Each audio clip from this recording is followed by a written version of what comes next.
Hello बच्चों, let's see this question is assume that the earth rotates in a circular orbit around the sun in 365 days. If the mass of the sun gets double, मास क्या हो रहा है बच्चों, double हो रहा है, the radius of the orbit remains unchanged, the length of the year would be approximately. ठीक है बच्चों, तो यहाँ पे आपको पता है कि टी जो है T square is equal to होता है 4 pi square upon G M, this is R cube. Clear. तो ये हम जानते हैं केपलर का जो थर्ड लॉ है, Kepler's law of planetary motion. Clear. तो आपको यहाँ पे दिख रहा होगा कि जो टाइम पीरियड है, जो टी, ये सारी वैल्यू कांस्टेंट बोल रखा है इसने, क्या, जैसे 4 pi square upon G R cube, और ये बचा केवल ओनली एम। ठीक है।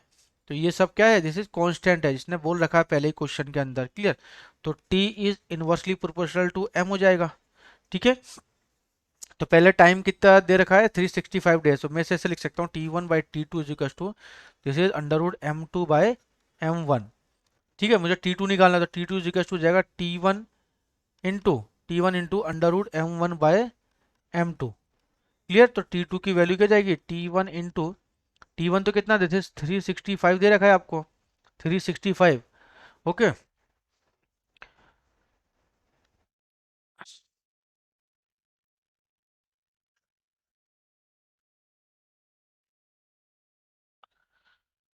365 मल्टीप्लाई अंडर रूट m1, पहले कितना दे रखा है आपका m1, तो फिर बाद में कितना हो जाएगा, मास जो डबल बोल रहा है, तो इंटू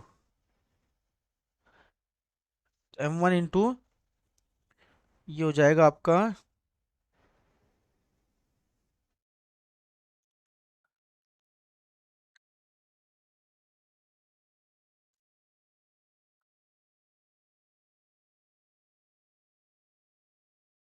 तो ये हो जाएगा m1, और ये हो जाएगा दिस इज 2m1, m1 से m1 कैंसिल, 365, 360/5 इंटू √2, तो ये होगा 0.707। 1/√2 की वैल्यू याद रखना, 0.707 होती है। क्लियर।